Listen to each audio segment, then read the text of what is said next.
Hoy no vengo a elegir bando, no vengo a deciros quién tiene razón, ni a jugar al partido azul contra el partido verde. Vengo a defender reglas justas para todas las personas que viven entre el Mediterráneo y el Jordán. Vengo a hablar de derechos, instituciones y responsabilidades, porque cuando eso falta los extremos ocupan el vacío. Mi tesis es clara: un único espacio político, con dos comunidades nacionales, igualdad ante la ley y garantías fuertes para las minorías. Ese marco lo voy a llamar, al menos en este canal, Confederación de Canaán. Antes de seguir, quiero dejar algo muy claro.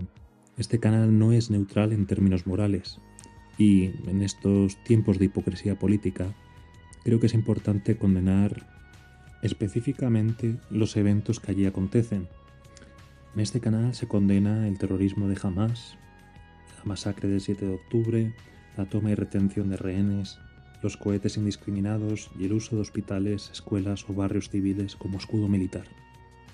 También condenamos los bombardeos y operaciones israelíes que provocan miles de víctimas civiles, el castigo colectivo, los asedios y los obstáculos a la ayuda humanitaria. También condenamos la expansión de asentamientos ilegales y la violencia de colonos en Cisjordania, así como las demoliciones y desalojos arbitrarios. No podemos olvidar la retórica deshumanizadora y el discurso de odio, que condenamos, bien sean provenientes de rabinos, imanes, políticos, tertulianos o tuiteros, cuando normalizan crímenes o blanquean a la parte contraria. Condenamos las decisiones políticas del gobierno de Netanyahu, que pueden encajar en crímenes de guerra y que deberían ser investigadas y juzgadas con garantías. También condenamos los ataques de Hezbollah, más allá de la frontera, y las acciones de los hutíes en el Mar Rojo que ponen en riesgo a civiles y a la navegación internacional. No nos alineamos con la propaganda y la desinformación, tanto del Hasbara como lo que se ha apodado recientemente como Pallywood, cuando manipulan imágenes y explotan el dolor para fabricar el relato. Sí hay manipulación visual del lado palestino, pero también hay una industria de cazadores de bulos pro-israelí que fabrica sus propios bulos para desacreditar todo lo que sale de Gaza. En resumen, ambos participan en alguna medida en una guerra de desinformación. También condenamos el antisemitismo y la islamofobia en todo el mundo, que convierten a judíos y musulmanes de a pie en chivos expiatorios de los que hacen gobiernos y milicias. También condenamos la persecución LGTBI en Gaza y Cisjordania y también los abusos contra mujeres y menores en entornos ultraortodoxos o ultraconservadores de ambas religiones.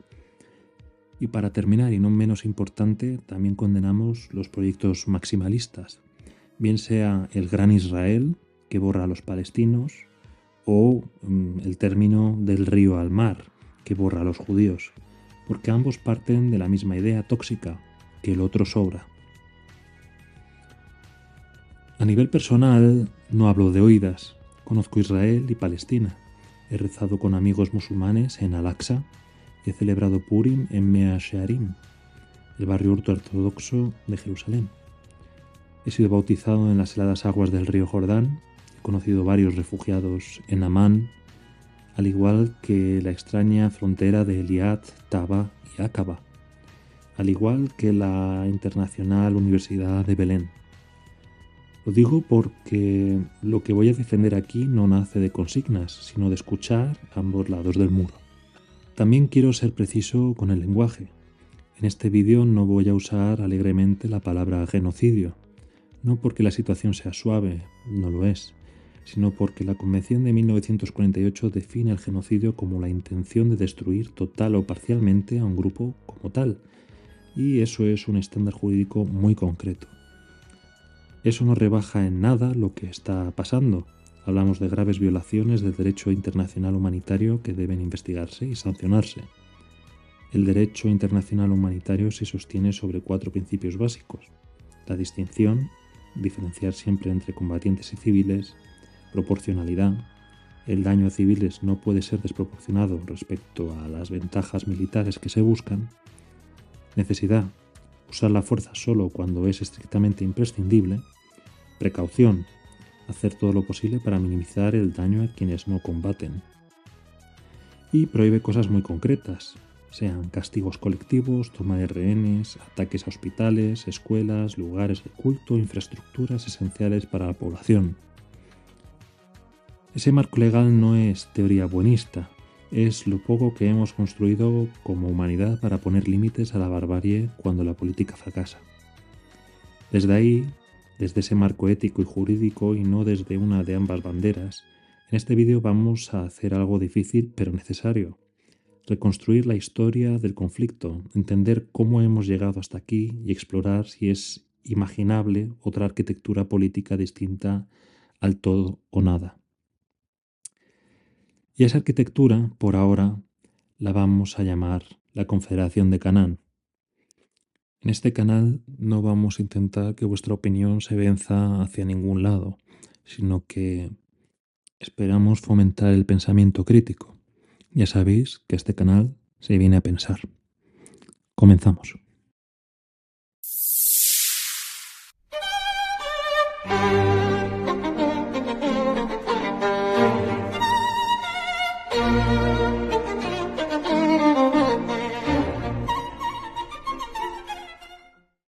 Veamos el mapa.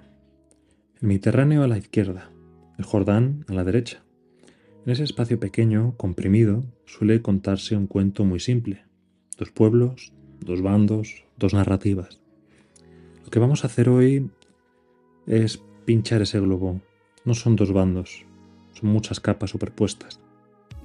Veamos el mapa de hoy. ¿Quién manda dónde? En el actual mapa político vemos 3 grandes bloques de poder. Israel, dentro de sus fronteras internacionalmente reconocidas, con su propio gobierno, su ejército y el control total del espacio aéreo y marítimo. Cisjordania, partida en trozos, áreas bajo administración de la Autoridad Palestina y áreas donde manda de facto el ejército israelí y donde los asentamientos se siguen expandiendo a gran velocidad. Y Gaza, una franja densísima donde gobierna Hamás, ahora además atravesada por nuevas zonas de control militar que se van consolidando como fronteras internas controladas por Israel. A esto sumadle los muros, las carreteras segregadas en Cisjordania y proyectos de nuevas barreras en el Valle del Jordán que amenazan con expulsar a agricultores palestinos para abrir espacio a asentamientos y zonas militares. Aunque formalmente hablemos de 3 gobiernos, en la práctica Israel tiene la palanca dura, controla el exterior de Gaza, salvo la frontera de Rafah con Egipto y gran parte de Cisjordania, los pasos fronterizos clave y el cruce de Allenby, que es la puerta al mundo para millones de palestinos. Una vez dentro de Israel podemos ver que no hay un bloque compacto de israelíes, hay como mínimo 4 mundos. Una mayoría judía de en torno a 3/4 partes de la población. Dentro de ella, una parte importante se declara laica o tradicional. Luego está el sionismo religioso, muy presente en el movimiento de los colonos. Y también tenemos a los ultraortodoxos, los Haredim, que crecen muy rápido y tienen un peso político enorme. Además, tenemos a los ciudadanos árabes de Israel, alrededor de una 1/5 parte de la población, mayoritariamente musulmanes con minorías cristianas y drusas.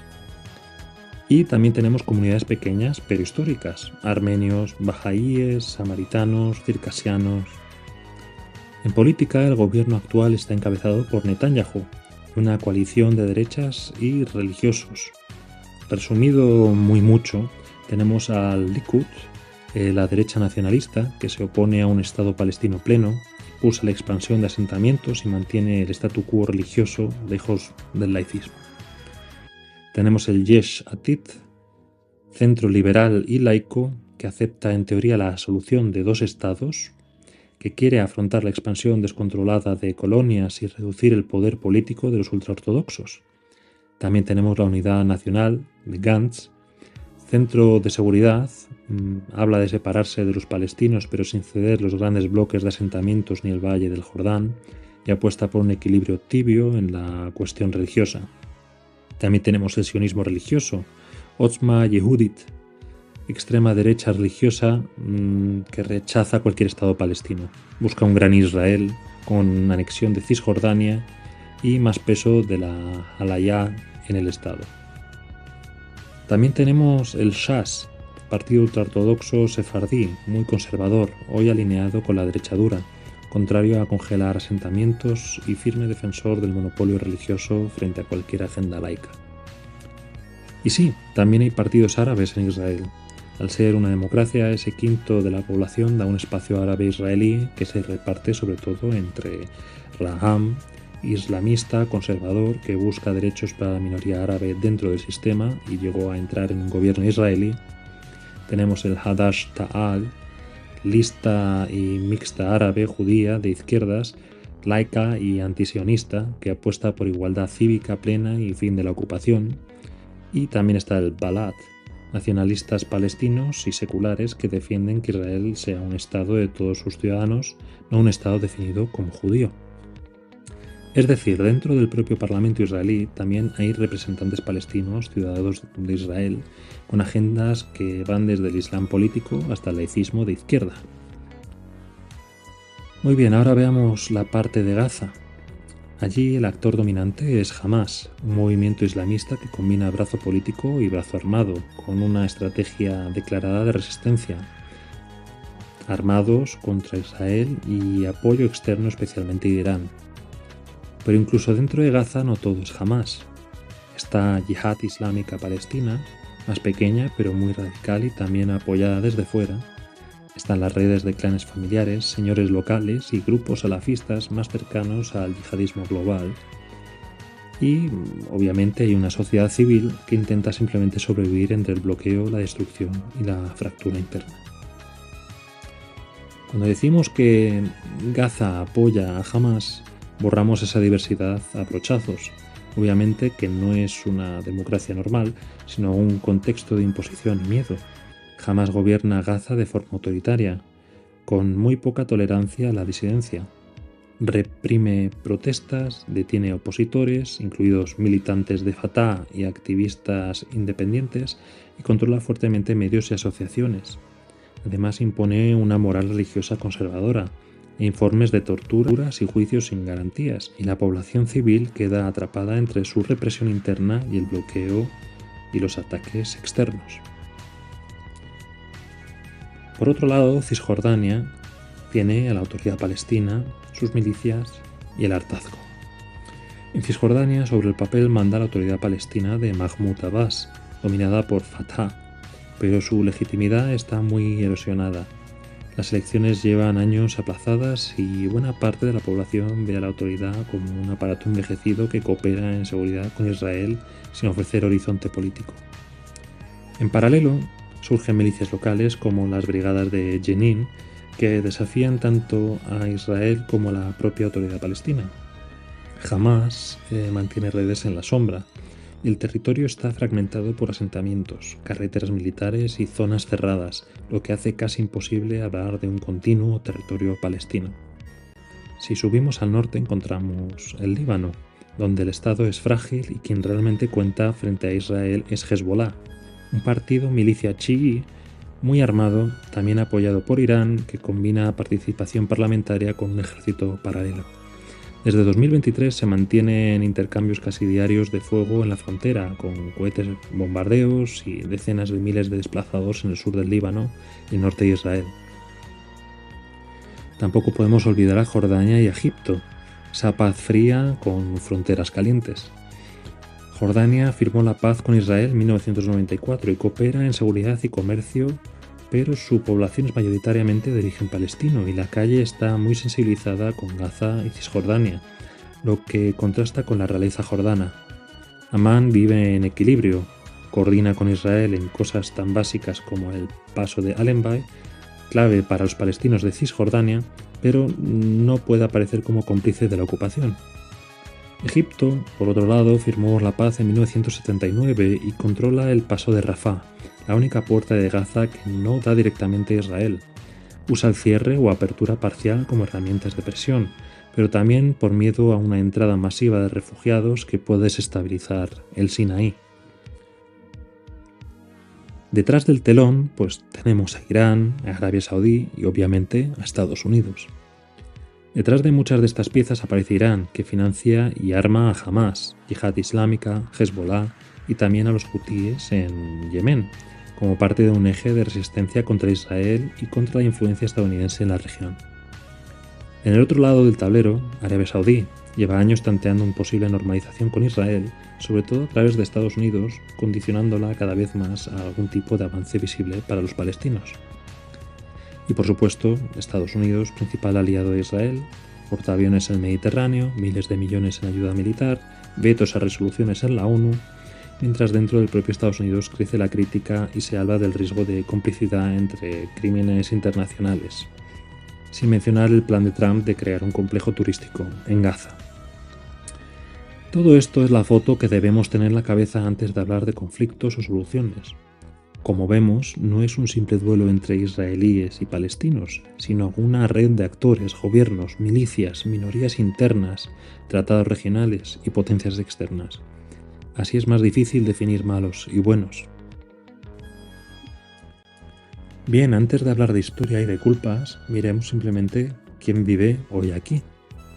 En la Franja de Gaza viven alrededor de 2,1 millones de personas, prácticamente todos identificados como palestinos. En Cisjordania, incluida Jerusalén Este, hablamos de unos 3,4 millones de palestinos, a los que se suman varios cientos de miles de colonos israelíes, de modo que nos acercamos a los 4 millones de habitantes. Dentro de Israel, tal como lo define su propia oficina de estadística, viven hoy cerca de 9,8 millones de personas, de los cuales 7,2 son judíos, unos 2,1 son millones de ciudadanos árabes, musulmanes, cristianos y drusos, y el resto entra en la categoría oficial de otros. De esos 7,2 millones de judíos, alrededor de 1 millón largo pertenece al mundo ultraortodoxo, mientras que varios millones se definen como seculares o tradicionales, con una relación muy diferente entre religión, Estado y territorio. Si juntamos todo el espacio entre el Mediterráneo y el Jordán, nos salen en torno a 14-15 millones de seres humanos atrapados en el mismo conflicto, pero con identidades, memorias y proyectos de futuro muy distintos. Este es el tablero y sus fichas. Ahora vamos a retroceder en el tiempo para ver cómo hemos llegado hasta aquí y dónde empieza la espiral de dolor y de guerra que aún hoy condiciona la vida de todos estos. Veamos una historia condensada del conflicto. La última etapa del Imperio Otomano debería ser nuestro punto de partida. Entre 1517 y 1917, la zona que hoy llamamos Palestina e Israel formaba parte del Imperio Otomano, dentro de la provincia de Siria. La población era mayoritariamente árabe musulmana, con minorías cristianas árabes y una pequeña comunidad judía concentrada en Jerusalén, Hebrón, Safed y Tiberíades. El sistema era el de los milets, comunidades religiosas con cierta autonomía interna bajo un poder imperial lejano. No existía ni un Estado palestino ni un Estado judío. A finales del siglo XIX en Europa surge el sionismo, un nacionalismo judío que propone crear un hogar nacional para el pueblo judío, preferentemente en Palestina. Se descartan lugares como Argentina, Brasil, Angola o Australia. Empiezan las primeras aliyot, olas de inmigración judía desde Europa Oriental y Rusia hacia Palestina. Estos colonos sionistas traen capital, técnicas agrícolas modernas y una idea clara: comprar tierras y crear colonias agrícolas judías separadas de la población árabe local. ¿Pero a dónde emigraban los judíos además de Palestina? A finales del siglo XIX, la inmensa mayoría de judíos que huían del pogromo no fueron a Palestina, sino a Estados Unidos y a las Américas. Más del 80% cruzó el Atlántico, mientras que apenas un 2-3% se instaló en la Palestina otomana. Ahora empezamos a ver las consecuencias en tierra, ventas y los primeros choques. Entre 1904 y 1914, la segunda Aliyá, y luego en los años 20 y 30, muchísimas tierras son compradas legalmente a grandes terratenientes ausentes. El problema es que en esas tierras vivían y trabajaban campesinos árabes, felahin, que podían ser expulsados tras la venta. Se crea un modelo de colonización basado en tierra judía, trabajo judío. El objetivo es no contratar mano de obra árabe, sino construir una economía separada. No era un detalle marginal, era un pilar ideológico del sionismo laborista temprano, ligado a la construcción de un nuevo judío, campesino y obrero. Las élites árabes locales empiezan a ver que no son colonos más, sino un proyecto nacional con aspiraciones de control territorial. Empiezan las primeras tensiones serias. Con la Primera Guerra Mundial empiezan las promesas cruzadas y la sensación de traición. Durante la Primera Guerra Mundial, Gran Bretaña juega a tres bandas. La correspondencia Hussein McMahon sugiere a los árabes que apoyan la revuelta contra los otomanos a cambio de un gran reino panárabe. Luego está Sykes-Picot de 1916, un acuerdo secreto con Francia para repartirse Oriente Próximo, incluyendo Palestina, bajo el régimen internacional. Y también tenemos la famosa declaración de Balfour de 1917, donde el apoyo británico da lugar a un hogar nacional judío en Palestina sin perjudicar a las poblaciones no judías. El resultado, pues son promesas incompatibles a árabes y judíos sobre la misma tierra, la semilla de la sensación de traición que queda plantada desde el principio. El mandato británico, pues tiene inmigración masiva, revueltas y control imperial. Tras la Gran Guerra, la Sociedad de Naciones otorga a Gran Bretaña el mandato sobre Palestina, que incorpora la Declaración Balfour.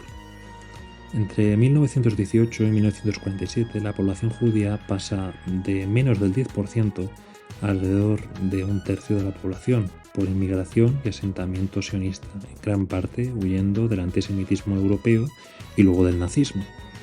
Aproximadamente el 70% sigue emigrando a Estados Unidos, pero el flujo en Medio Oriente aumenta considerablemente en este periodo. La población árabe local desarrolla poco a poco una identidad palestina moderna en reacción a ese proceso y al colapso del viejo orden otomano. El nombre se toma del territorio administrado por Gran Bretaña, mientras que la prensa árabe adopta el mismo nombre. Periódicos como Falastín en Jaffa ya usan palestinos para sus lectores árabes.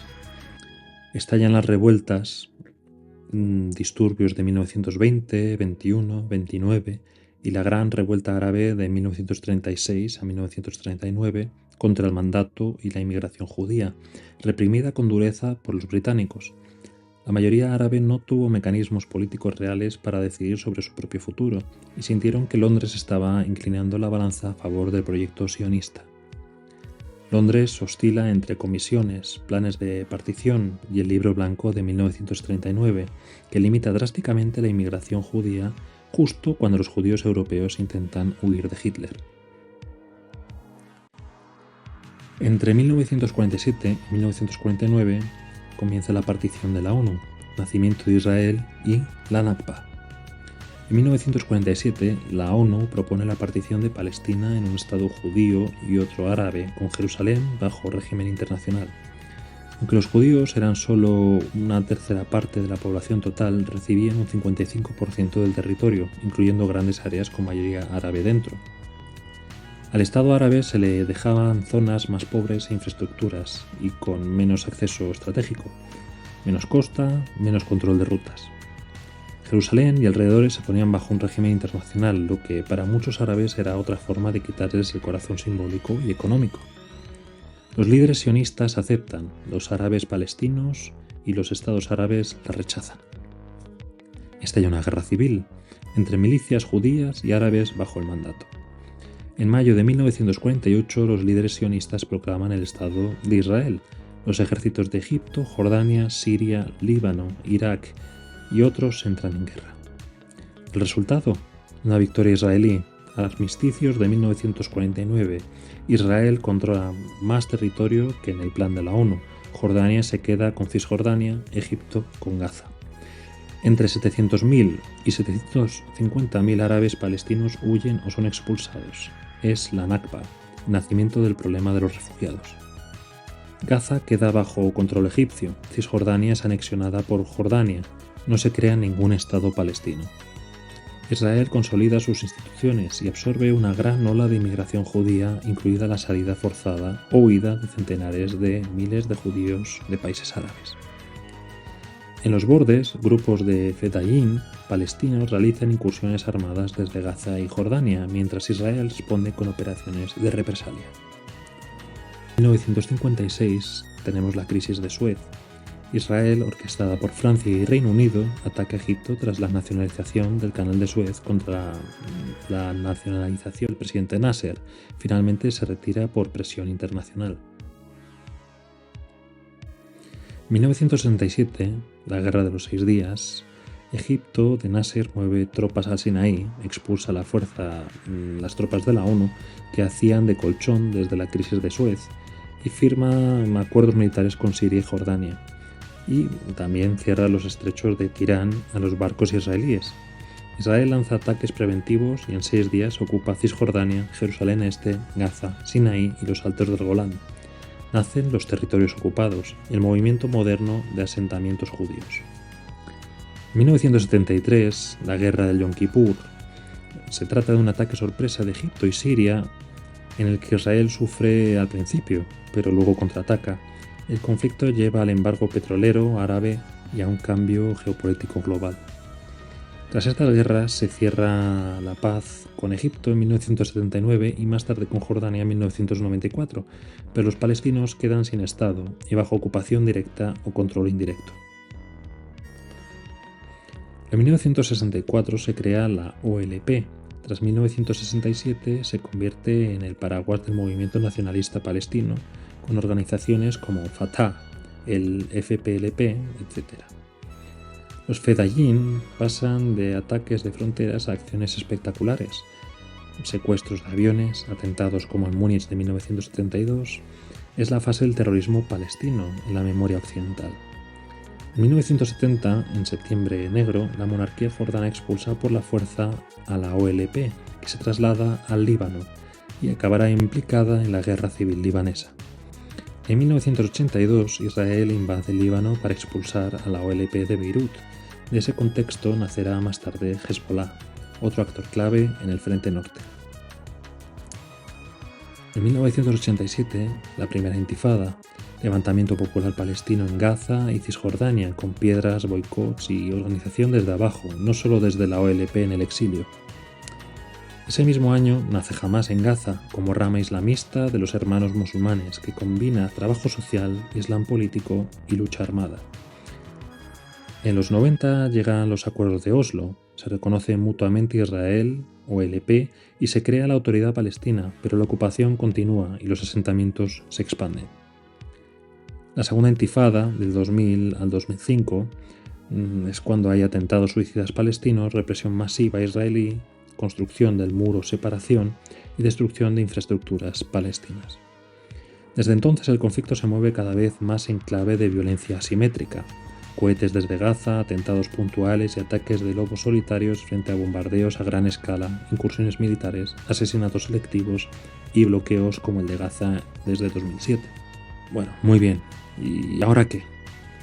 Si vemos el debate público, veremos casi siempre las mismas 4 soluciones, ¿no? Primero, seguir como estamos. El status quo mejorado.